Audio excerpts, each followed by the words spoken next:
모두의 한국사 김범성입니다. 자, 이 시간에는 왕정리 시리즈 6번째죠. 조선의 역대 왕 정리하는 그런 시간입니다. 저번 시간까지는 우리가 효종에 대해서 살펴봤고요. 자, 오늘은 이제 효종에 이어서 현종부터 시작을 하도록 하겠습니다. 자, 현종은 그 효종의 아들이죠. 현종 때 우리가 이제 조금 신경 써서 좀 정리를 해야 할 부분이 예송 관계입니다.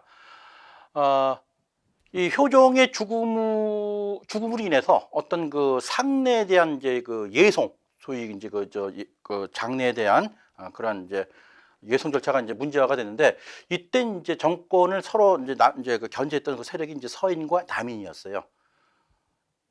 첫 번째 이제 기해 예송이 있고 두 번째 갑인 예송이 있었죠. 자, 이 두 사건은 이제 효종이 이제 그 죽음을 맞이해서 장례를 치르는 과정에서 그 소위 그 인조의 계비죠. 그러니까는 계비. 그러니까 계비라는 것은 이제 그 중전 왕이 죽었을 때 그 이제 뒤에 이어서 결혼했던 그 부인을 얘기하는 거죠. 그 자의대비인데, 결국은 효종의 아버지가 돌아갔을 때 이 효종에 대한 그 상례, 상복을 어느 정도를 입어야 되느냐, 거기에 대해서 이제 서인과 남인 사이에 이제 격렬한 이제 논쟁이 있었다는 것이죠. 이제 그래서 이제 서인은 그 1년을 입어라, 남인은 무슨 말이냐, 3년을 입어라, 이제 그렇게 이제 싸만 거예요. 다시 이야기해서 이제 효종이 돌아갔을 때 효종은 사실은 그 소현세자가 장남이고, 그죠? 그리고 이제 둘째 아들이 이제 복립인데, 장자가 아닌데, 무슨 3년 3년은 안 된다, 뭐 이런, 결국은 그 서인의 이제 1년설이 이제 받아들여져서 일단 기해 예송이 마무리됐고, 두 번째는 또 어떻게 되는 거죠? 또 그 효종의 이제 그 부인, 현조 그 그죠? 효종 이제 부인이 또 죽게 되는 거죠. 그러니까 공교롭게도 그 인조의 계비가 자의대비인데, 그러니까 그 효종의 어머니죠, 새어머니죠. 이 새어머니는 살아생전에 그 조씨인데요. 살아생전에 그 효종의 죽음도 바라봤고, 또 효종의 부인의 죽음도 맞이한 거죠. 그러다 보니까는 그 시어머니로서, 그죠? 그 상복이 있는 기간, 그거에 대한 설이에요. 자, 그래서 결국 갑인 예송은 또 반대로 또 남인의 이제 그 1년만 입자라는 것이 이제 받아들여져서 마무리가 됐어요. 자, 현종 때 예송, 자, 기해 예송, 갑인 예송, 요 두 가지 반드시 우리가 알고 계시면 되겠습니다. 자, 이러면서 이제 숙종 시대로 넘어가죠. 자, 숙종도 이제 뭐 많이 나오는 그런 인물 중에 하나죠. 자, 대동법이 전국적으로 실시됐다 그랬습니다. 자, 대동법은 광해군 시대 때 처음 실시됐다 그랬죠. 그래서 광해군 시대 처음 실시돼서 숙종 때 전국적으로 실시될 때까지 약 100년의 세월이 흘렀다는 점 좀 알아두시면 될 것 같고요. 자, 그리고 이제 숙종 때는 환국이 발생이 됐어요. 자, 우리가 사화 공부했죠. 모사화, 갑자사화, 그죠? 기묘사화, 을사사화까지 우리가 정리했고, 이번에는 반대로 이제 환국이라는 것이 이제 발생이 되는 거예요.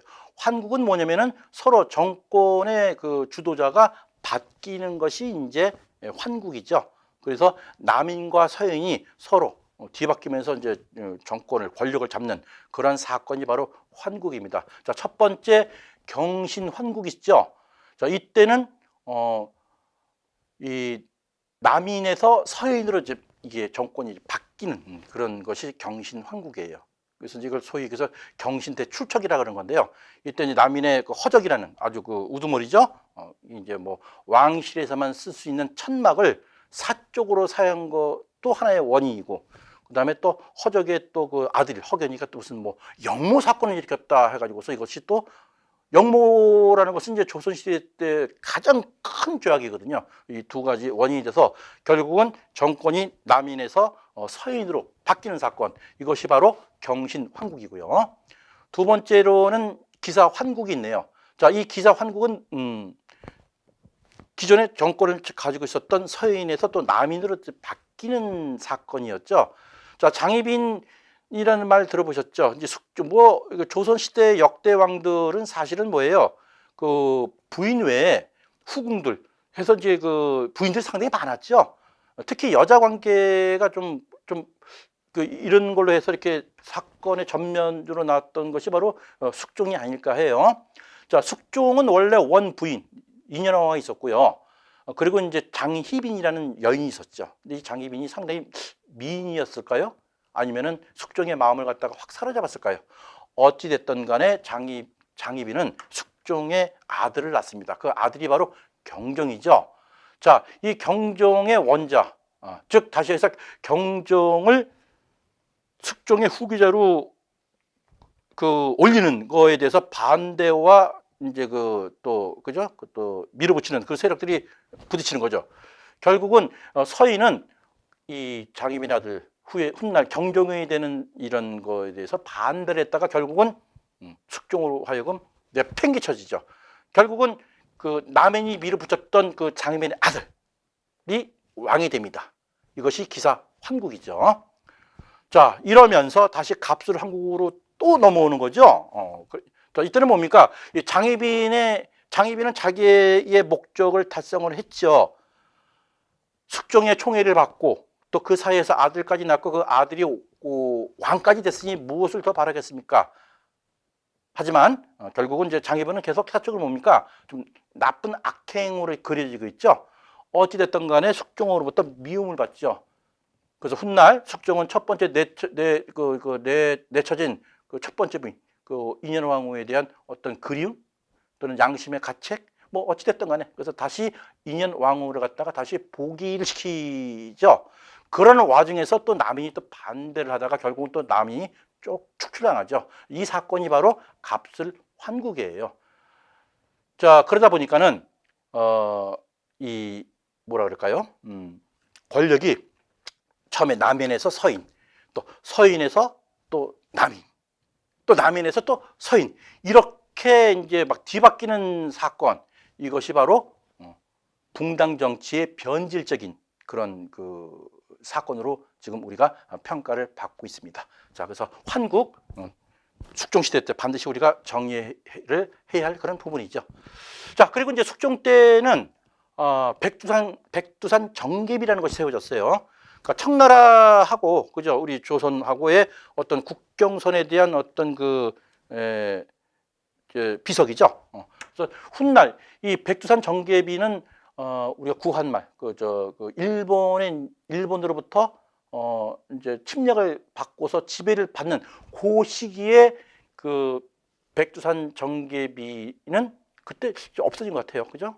그래서 결국은 이 백두산 정계비는 어떤 그 간도 문제에 대해서 영토 분쟁이 있었는데 결국은 일본의 농간으로 청나라의 그 요구대로 이제 간도가 청나라 영토로 인정을 받는 거기에 중요한 이정표가 바로 백두산 정계비였다는 거. 자, 그래서 백두산 정계비가 숙종 때 만들어졌구나, 이렇게 알고 계시면 되겠습니다. 자, 이제 을릉도와 독도를 제가 이렇게 올려놨는데요. 자, 을릉도와 독도 사건이 있었어요. 이때 안영복이라는 인물이, 그죠? 그 어부죠, 어부가 그 일본의 어민들이 불법적으로 을릉도와 독도에 와서 어획 활동을 하다가 안영복에 의해서 쫓겨나죠. 근데 안영복은 또 반대로 거기 일본인에 의해서 납치를 당해서 일본 현지에 가서 을릉도와 독도는 역사적으로 지리적으로 우리 조선의 땅인데 너희들이 무슨 권한으로 오느냐 해가지고 오히려 호통을 치고 을릉도와 독도는 조선의 영토다라는 그러한 서약서까지 받아온 인물이 바로 안영복이에요.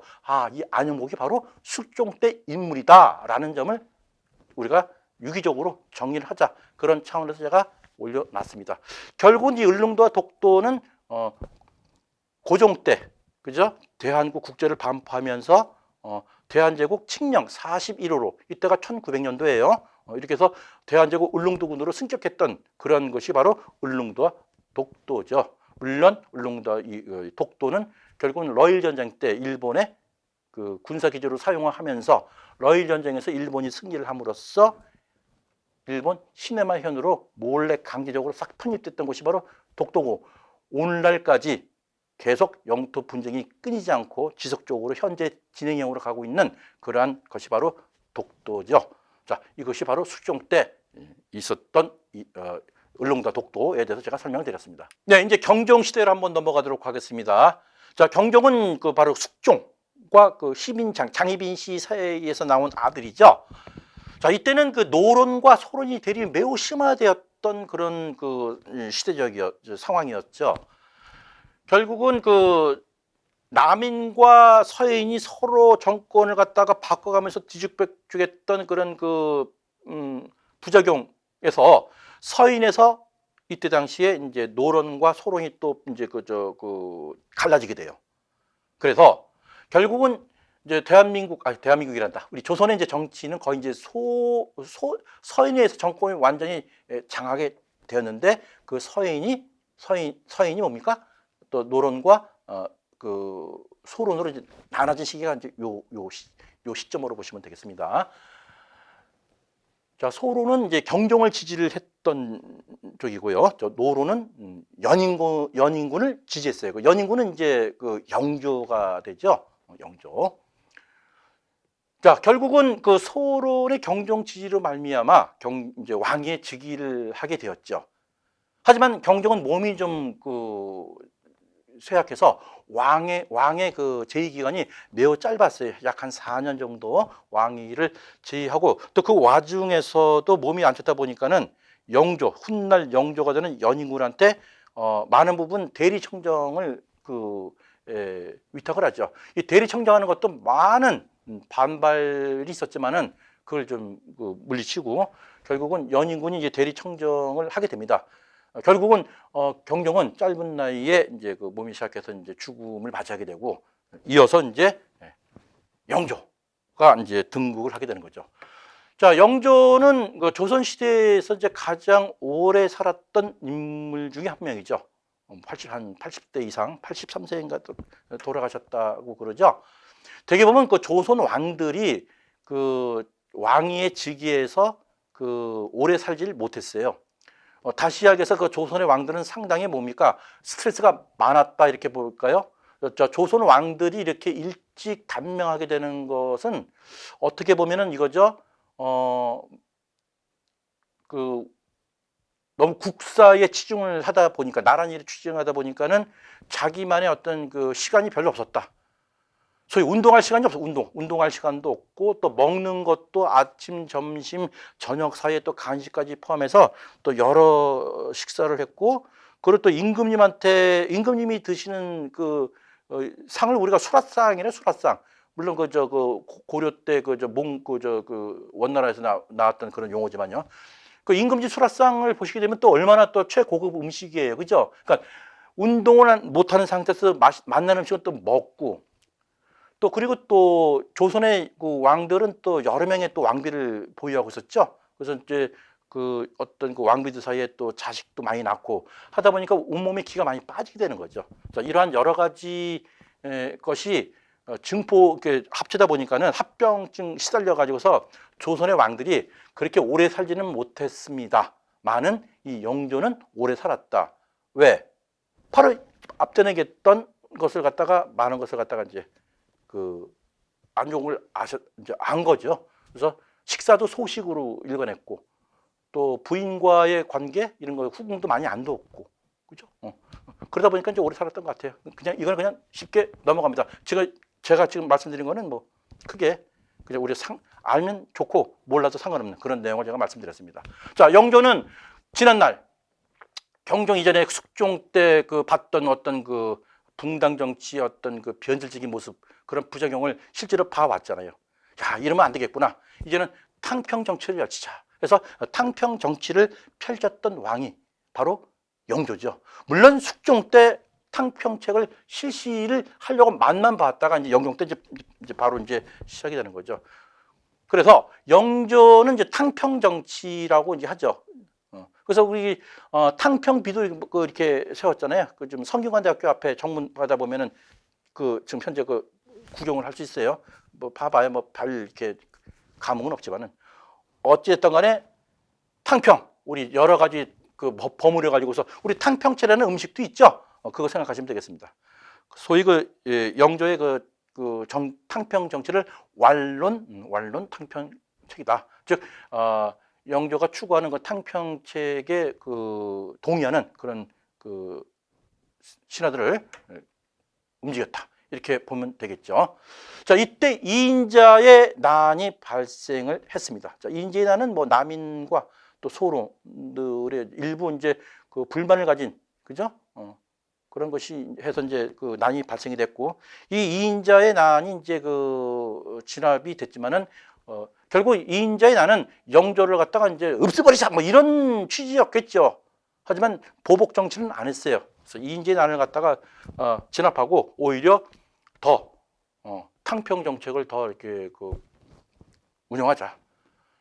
그렇게 이제 전국을 운영한 거죠. 자, 영조는 그래서 자, 이런 이 뭐 남인, 서인, 소론, 노론 이런 식으로 해서 그야말로 당파 싸움의 온상이 이게 서원이다.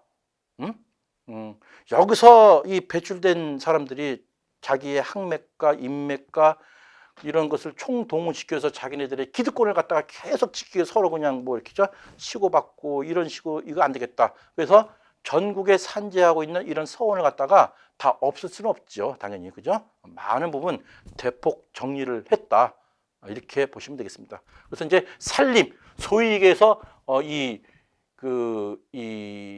살림을 주도하는 그런 인물들을 갖다가 배출해내는 이러한 제야 인사들을 갖다가 인정을 안 한다라는 것까지 이렇게 좀 알면 되고요. 그 다음에 이제 이조전랑의 권한을 약화시켰다 그랬죠. 자, 이조전랑은 이제 선조시대 때 있었던 얘기죠. 그죠? 김효원, 심의겸에서 동인 서인 나왔죠. 그래서 이 이조전랑은 뭐냐면은, 직급은 그렇게 높지는 않지만, 오품 정도지만은, 그죠? 오품 정도지만은, 뭐, 간쟁, 봉박, 서경권 같은 권한도 컸고, 그 다음에 자기의 후임제를 갖다가 천거할 수 있는 그런 권한도 가지고 있고, 여러 가지로 탐내는 그러한 자리였어요. 자, 근데 이것이 계속 부작용을 찾다 보니까는 이제 영조 때 와서 뭐예요? 이조전랑의 권한을 완전히 없애지는 못하고 약화시켰다는 점, 이렇게 정리하시면 될 것 같아요. 자, 영조도 하나의 개혁 정치를 많이 했던 왕 중에 하나입니다. 하지만 이제 개혁 정치 군주로서의 레벨은 아직은 못 끼는 것 같아요. 되게 보면은, 제가 여러 번 말씀드렸지만은, 우리나라 역사에서 평가된 개혁 군주는 되게 4명의 왕을 선정하죠. 첫 번째가 어떤 왕이었죠? 고려시대 때 광종, 그죠? 그리고 이제 고려 후기 때 공민왕.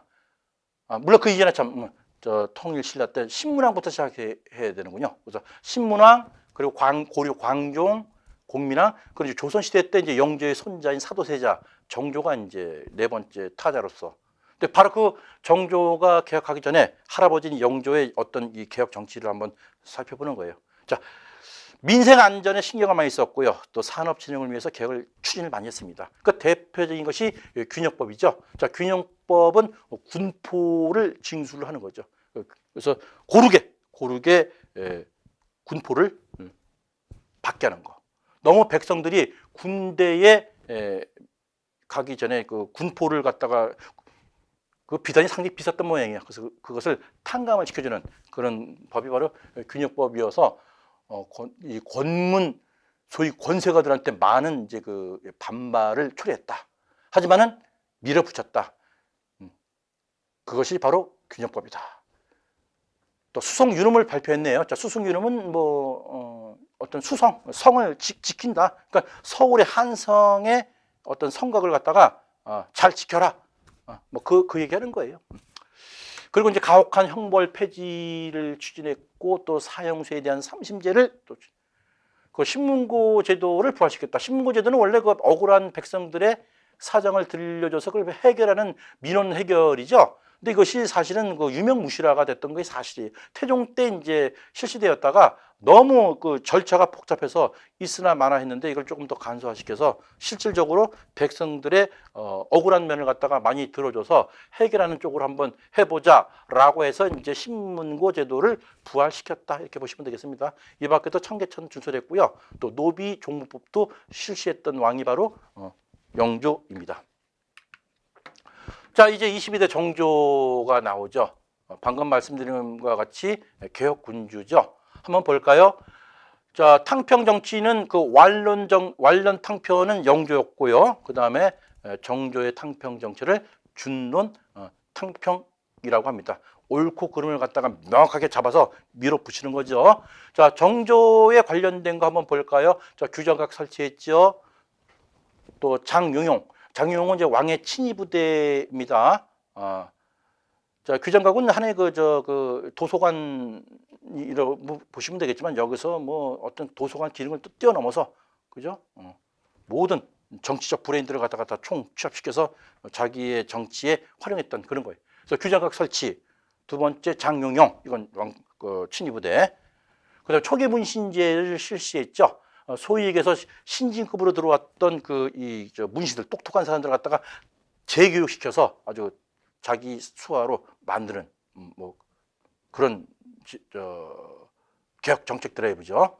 이 밖에도 이제 화성에 그 신도시를 설치를 했죠. 자, 화성에 자기 아버지인 사도세자 등을 갖다가 이장을 하고 또 훗날 미래를 바라보면서 수원에 화성을 설치했다. 이 수원 화성은 뭐 또 역시 뭐 세계 유네스코에 등기됐던 그런 그런 재산 우리나라에서 보고죠. 여기에 이제 정약용이라는 그죠? 우리 인물이 나오죠. 거중기를 만들어서 공사 기간을 많이 단축시켰던 그런 그 화성 정도만 아시면 되겠습니다. 또 정조는 뭐 수령이 9년 단위의 향약을 수령이 그죠? 향약을 직접 주관하게 하라. 이제 원래 이 취지는 너무 이제 이 지역의 그저 살림이 그 워낙에 이제 그 영향이 세니까 이걸 좀 줄이고자 해서 앞으로 그런 사적인 모임 그런 거 그 관례적인 걸 많이 축소시키고 소위 수령이 정권을 좀 다스려라. 근데 결국은 이것이 훗날 세도 정치로 가면서 수령들의 부패로 이어지게 되는 원인도 되고 있어요, 사실. 자, 정조 때 가장 결정적인 것보다는 가장 기억이 남을 만한 것은 그 서얼 그리고 노비에 대한 차별을 완화시켰다는 점이 상당히 중요하죠. 자, 서얼 그러면 서자, 첩에서 난 자식과 얼자, 노비죠. 노비에서 난 아들, 자식을 또 어리라 그러죠. 이런 서얼들은 사실은 뭡니까? 그 과거 시험부터 해서 많은 부분에서 그 차별을 많이 받았죠. 쉽게 얘기해서 정계의 입문이 안 됐어요. 그런데 이때 이제 서울 많이 등용시켰죠. 그래서 우리가 그 알고 있는 뭐 발해고를 이제 뭐 유득공부터 시작해서 그죠? 뭐 유득공, 뭐 서이무, 뭐 박동무 이런 그 조선시대 때 뛰어났던 인물들이 거의 다 그 서울 출신들이에요. 자, 통공 정책도 실시했네요. 저 이때가 신해년이죠. 그래서 최재공이라는 아주 유능하기보다도 그런 그 영의정을 캐스팅해서 개혁 정치를 갖다 드라이브를 또 건 거죠. 그래서 소위 금난 정권. 그러니까 여기서는 내 특허야. 여기서 함부로 내 물건 팔면 안 되고 한양 도성에서 그죠. 소위 특허권을 없애버린 거죠. 특허권을 없애버리고 기존에 있었던 그 상권을 가진 그런 사람들의 특권을 없애고 자유롭게 서로 무역되지는 상업을 할 수 있는 것을 만든 것이 바로 통공정책. 자, 그리고 이제 대전 통편을 지었죠. 이제 조선의 법전이죠. 그래서 이제 법전은 이제 경국 대전부터 시작해서 그죠? 대전 회통 영조 때 그리고 정조 때 대전 통편 그리고 이제 고종 때 뭐가 있죠? 마지막으로 그죠? 대전 회통인가요? 그래서 이제 마무리가 되는 거죠. 이때 대전 통편, 또 동문휘고, 탁지지, 또 무예도부 통기 등을 편찬했다. 이 책들이 여러 가지가 나오는데, 요것이 이제 시험 문제에 이제 좀 또 이렇게 정조에 관련돼서 지문에 많이 나오는 용어가 돼서 제가 집어놨어요. 자, 그 정조 정리를 다시 한번 할까요? 좀 중요하니까. 자, 규정각 설치, 장용용 창설, 초계 문신제 실시, 화성 건설이죠. 그 다음에 서울과 노비에 대한 차별 완화, 통공 정책, 대정 통편, 그리고 탁지지 무예도부 통지, 동문희구는 뭐 이렇게 잘 안 나와. 요 정도를 정리를 해야지만이 정조에 관련된 것은 우리가 능히 잘 물음에 밥할 수 있다라고 제가 확실하게 말씀드립니다. 자, 이제 순조로 가겠습니다. 자, 순조 그러면 이제 정조도 참 안타까운 게 49살의 죽음을 맞이해요. 그러니까 젊은 너무 일찍 죽었죠, 그죠? 뭔가 좀 하려고 그러는데, 그죠? 자, 이렇게 정조가 개혁을 강하게 드라이브 하다가 또 이렇게 병으로 해서 죽음을 맞이하니까는 순조가 너무 나이가 어리죠. 자, 이때부터 이제 소위 얘기해서 세도 정치가 이제 그 3대 60년간 순조, 헌정, 철종까지 이어지게 되는 거예요. 자, 이때 순조 때 우리가 좀 알 수 있는 상으로 이때 천주교가 이제 그 서구로 소개됐던 그 천주교가 이제 그 박해를 받는 시기가 바로 순조 때였어요. 그래서 대표적인 것이 신유 박해예요. 신유 박해. 이때 그 천주교가 원래 서구로 소개됐었죠. 물론 이 반대 개념으로 이제 또 동학도 이제 도디언 이제 그죠? 최재호가 이제 만들게 되지만은 그런 게 있었고, 그래서 순조 때 신유 박해 꼭 알아야 되고, 이때 세도 정치가 시작이 되었다. 그죠? 안동 김씨, 뭐 풍양조 씨 아주 그냥 3대 60년 동안 잘 헤쳐먹죠. 그 시발점이 바로 순조였어요. 자, 이렇게 세도 정치가 횡행하니까 아직 중요한 사건이 일어나죠. 자, 홍경래의 난이 이때 이 순조 시대 때 발생이 됩니다. 이때가 1811년도네요. 자, 근대에 오시게 되면은 물론 고대, 중대도 마찬가지지만은 특히 이 시대 구분 잘 우리가 정리를 해놔야 돼요.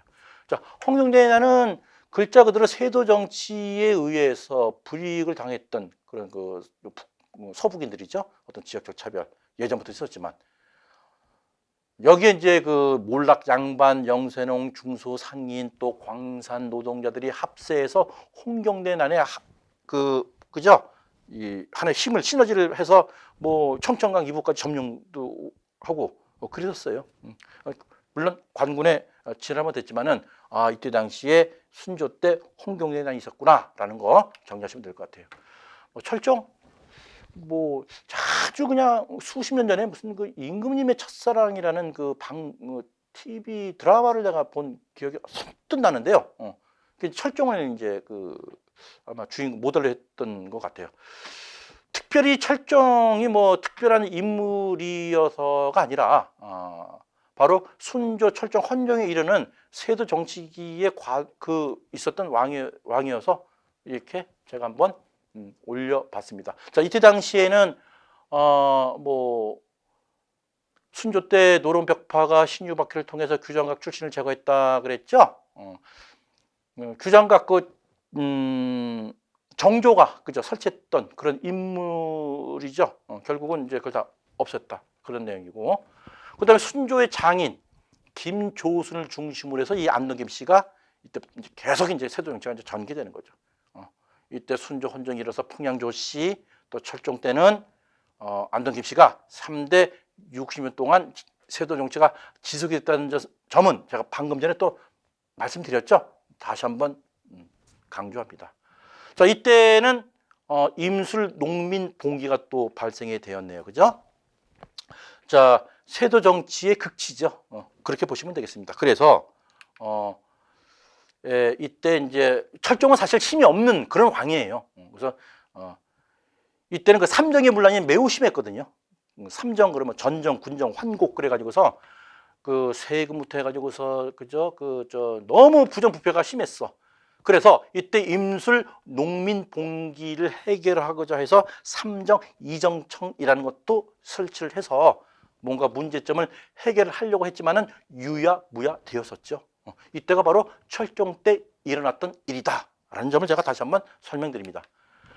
자, 이제 이 조선 시대의 가장 이제 저는 비운의 왕이라고도 볼 수 있어요. 시대의 흐름에 있어, 그죠? 고종을 보도록 하겠습니다. 자, 조선 시대 때 이 고종편은 사실은 고종이라는 어떤 것보다는 근세사의 모든 거예요. 그래서 이 고종 때 일어났었던 일을 이렇게 하나씩 전반적으로 이렇게 바라보는 것이 오히려 좋지 않을까 봅니다. 이때 일어났던 어떤 큰 사건들은 우리가 각 개별로 더 심화 있게 내용을 알면 되고요. 자, 고종 때 일어났었던 어떤 역사적인 이런 사건들 한번 전체적으로 한번 바라보도록 해보죠. 자, 흥선대원군의 둘째 아들인 고종이, 그죠? 12살에 즉위했다 그러네요. 그죠? 자, 고종은 이제 26대 왕, 이제 마지막 왕이 이제 27대 순종이겠죠? 순종은 사실 논할 게 없는 왕이고요. 자, 그러면서 1897년도에 대한국, 그죠? 대한제국을 반포를 하면서 대한제국의 또 초대 황제가 됐던 왕이 바로 고종입니다. 아무런 힘도 없고 쓰러져가는 나라의 왕이었을지언정이요. 그죠? 자, 고종 때는 이렇게 보셔야 될 것 같아요. 전반기에는 아버지인 흥선대원의 개혁 정치를 우리가 넘어갈 수는 없는 부분이고요. 그다음에 두 번째는 이제 흥선대원이 물러나고 그때부터 또 민씨와 그죠? 민비와 정치됐던 그런 그 격동, 이게 어떠한 역사적 사건들이 일어났는지를 이렇게 구분해서 이렇게 공부하시면은 될 것 같아요. 자, 일단 흥선대원군이 있었던 거 한번 볼게요. 자, 흥선대원군은 비변사 폐지했죠. 비변사는 중종 때 임시기구를 설치해서 결국은 상설기구하면서 권력의 한 축을 이뤘다.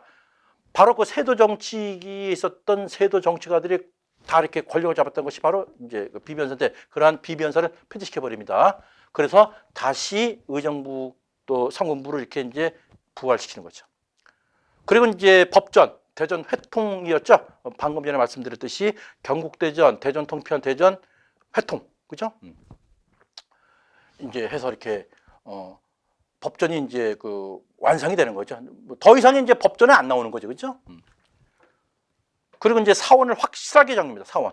그 영조 때 서원을 이제 대폭 정리를 했었지만은 흥선대원군 때는 아예 다 없애버렸어요. 그죠? 그 전국에 수천 개 있던 서원이 그죠? 47개. 이건 이제 문화적인 그 유적지의 가치도 있기 때문에 아마 철폐를 안 했었던 것 같아요. 그죠? 그래서 서원 47개를 제외하고 이제 전국에 600곳으로 되어 있군요. 600여 곳을 철폐를 했다 그러네요. 그죠? 그러니까 얼마나 그 유생들, 그죠? 그 유학자들한테 반발을 일으켰다는 것은 가히 상상이 갈 만합니다. 그죠? 근데 그걸 감성 밀어붙인 거죠. 자, 이렇게 해서 백성들로부터 많은 그 신뢰와 인기를 얻었죠. 실제로 흥선대원군이. 하지만 그 실책은 또 너무 또 실책이야. 그죠? 자, 경복궁을 중건을 했죠. 자, 이때 이제 경복궁을 중건하면서 화폐를 발행을 하게 되는데 그것이 당백전이에요. 일당 100, 돈의 가치가 이제 100배 이런 건데 결국 이것은 이제 인플레이션을 유발시켰고, 그죠? 그 다음에 경복궁을 갖다가 중국하는데 원납전, 즉, 우리나라에서 이렇게 그동안 임진왜란 이후 그동안 벌어졌던 이런 경복궁을 왕실의 권위를 갖다가 이제 맞춰서 이렇게 좋은 치주로 이제 중건을 하게 되는데 사실은 뭐든지 공사를 하게 되면 돈이 필요하지요. 그래서 돈이 필요한데 그것을 갖다가 기부금 형식으로 받는 거예요, 사실은. 근데 이것을 강제로 이제 징수를 해서 원망을 샀다. 그 얘기죠. 그죠? 그리고 철종 때 발생했던 어떤 그 삼정 이정청이었던 그 미흡한 부분을 갖다가 과감하게 이제 개혁을 시켰던 그런 사람이 바로 흥선대원군인데 그 흥선대원군이 바로 누구다? 고종의 아버지다. 이렇게 보시면 되겠습니다. 그 밖에 양전 사업을 실시해 가지고서 은결 몰래 그죠? 숨겨놨던 그런 것을 갖다가 다 찾아내 가지고서 세금 바로 잡고 호포법. 자, 이제 양반 니들도 세금 내. 그리고 또 환곡의 그런 그 폐단이 많았죠. 그래서 개인적으로 서로 믿는 사람, 그죠? 고을별로 사창제도 실시해라 했던 사람이 이제 그 대원군이죠. 자, 그 밖에도 실권을 가지고 있었던 이 흥선대원군은 뭐예요? 대외적으로는 통상 수교고부 정책을 했죠. 소위 여기서 쇄국, 그죠? 그 소위 그 제너럴 셔먼 사건이 터지고 그 이후에 이제 병인 박해를 의해서 병인 양요가 터졌죠. 그런데 이 병인 양요가 나오고 신민 양요가 나옵니다. 자, 척합의가 나오고 결론적으로 얘기해서 이 병인 양요와 그 신민 양요 이 두 가지의 어떤 그 전쟁 아닌 전쟁. 그래서 우리나라가 안타깝게도 유감스럽게도 승리를 해요. 우리가 졌다면 또 우리나라의 그 운명은 또 어떻게 바뀌었을지도 모르는 그런 상상도 해봅니다. 물론 역사는 가정법이 없지만서도요.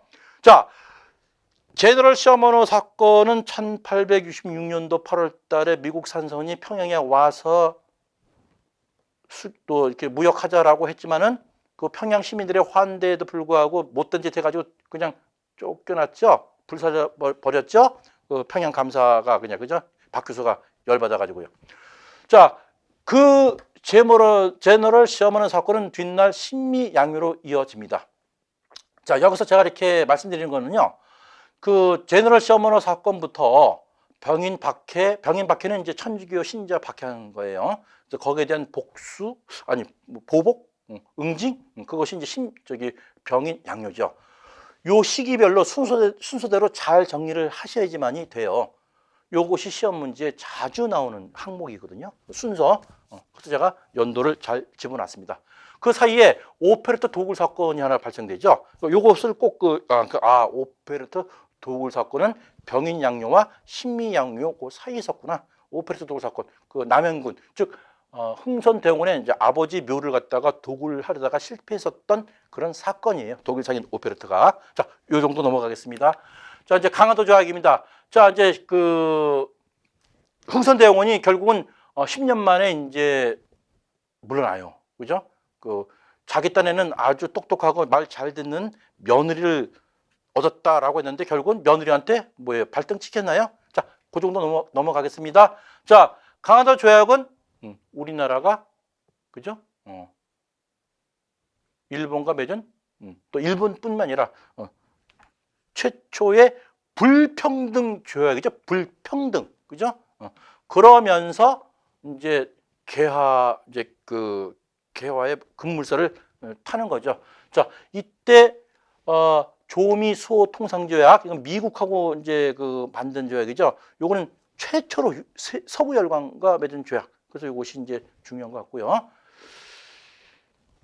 그 다음에 이제 이때 고종 때 이제 엄청난 사건이 많았죠. 자, 이모군란, 갑신정변, 또 갑신정변에 의해서 또 그 동학 농민운동도 일어나죠. 자, 동학 농민운동과 갑오개혁은 그 시기가 같아요. 자, 이때는 사실은 이제 이 청일 전쟁이 이제 그 개입이 됩니다. 자, 요 시기별을 잘 보시고, 그 다음에 일본이 우리나라의 국모인 민비를 그 시해하는 사건이 일어나죠. 그것이 을미사변이고요. 이 을미사변이 일어나면서 소위 그 친일 내각이죠. 김홍집에 의해서 을미개혁이 일어나죠. 자, 그러면서 이 고종은 몸을 피신하게 됩니다. 러시아 공사관으로. 소위 그 아간 파천이라고 하죠. 그러면서 그 시기에 독립협회, 미국의 서재필을 불러들여다가 독립협회를 만들고 또 독립협회에서 많은 활동을 했지만서도 또 어떤 기득권들의 어떤 반발, 보수주의자들의 어떤 이야기를 듣고 결국은 독립협회를 갖다가 폐지시키면서 1897년도에 대한제국을 이제 만들게 되죠. 그러면서 황제로 등극하게 되고 그리고 2년 뒤인 1899년도에는 대한국 국제 반포를 하게 됩니다. 조금 더 추가 설명이 나오네요. 그죠? 자, 대한제국의 수립. 자, 이게 이제 사실은 고종에 대한 이야기예요. 그죠? 자, 아간 파천, 민비의 시해 사건이 이어서 신변상의 위험을 느낀 고종이 순종과 함께 러시아 공사관으로 간 것이 아간 파천이라고 그랬죠. 거기에서 1년 동안 있었는데 왕이시여 임금이시여 황제는 아직 아니고 어찌하여 남의 그 공사관에 가서 몸을 피하느냐 해서 뭐 많은 얘기가 있었죠. 결국은 덕수궁으로 환궁을 하게 됩니다. 자, 그래서 이때 이제 대한제국을 수립을 하게 되는 거죠. 그래서 이때 칭제 권원, 황제 칭하고 그죠? 연호는 광무라고 했네요. 그리고 국호는 대한제국입니다. 그리고 2년 뒤 고종은 대한국 국제를 반포해서 전 세계, 뭐 전 세계라기보다도 그렇죠, 전 세계 맞죠? 그래서 이렇게 자주 독립과 전제 황권을 강화를 이제 표방을 하게 됩니다. 비록 나라는 힘도 없지만은 그죠? 자, 이렇게 대한제국을 만든 건설한 제국을 만든 이 고종은 그죠? 원수부를 설치해서 군대를 뭐 장악하고 그리고 내가 정책을 하는 것은 구본신참 옛 것을 근본으로 하되 새로운 것도 창작하겠다. 그래서 점진적으로 개혁을 추진하게 되는 것이 이것이 바로 광무개혁이죠. 자, 이렇게 그 진짜 그 의욕적으로 대한제국을 만들고 대한민국 국제를 전 세계적으로 반포를 했던 그런 고정이지만은 그 시기에 얼마나 많은 역사적인 사건이 발생이 됐습니까? 앞전에 제가 말씀드렸던 청일전쟁이 터지고 러일전쟁이 터지고 급기야는 러일전쟁이 일본의 승리를 귀착되면서 또 한 번 굴욕적인 을사늑약이 그 이제 조약이 이때 발생이 되는 거죠. 1905년. 그래서 우리가 보통 1910년도에 일본이 병점을 해서 1945년 해방되는 그날까지 일제 통치 36년이라고 우리가 보통 이야기를 하지만 사실은 뭡니까? 1905년 을사늑약 조약부터 이미 우리나라의 외교권이 박탈이 되었기 때문에 일본의 소위 지배 시기라고 볼 수 있는 거예요. 그죠? 그래서 이제 36년 플러스, 그죠? 5년 더해서 저는 40년 정도가 타당하다라고 봅니다. 자, 이제 마지막 27대 왕이 나오죠. 뭐 고종의 둘째 아들이 중요한 게 아니라 조선의 마지막 국왕이 돼서 올려봤습니다. 자, 뭐 깊게 나가지는 못했지만은 이렇게 해서 조선 그 시대에 그 약 519년 동안 존속되었던 조선의 왕들을 간단하게 이렇게 정리를 해보았습니다. 이 조선의 그 왕조 519년 동안 이 조선 태조 이성계부터 그죠? 지금 이렇게 순조까지 쭉 바라봤는데 되게 초반기에는 우리가 이제 꼭 이렇게 좀 알아둬야 할 그런 왕들, 태종, 태종, 3대 태종, 그죠? 그 다음에 이제, 세종, 그리고, 정조, 영조 정조 정도는 왕에 대한 업적이 좀 상당히 중요하고요.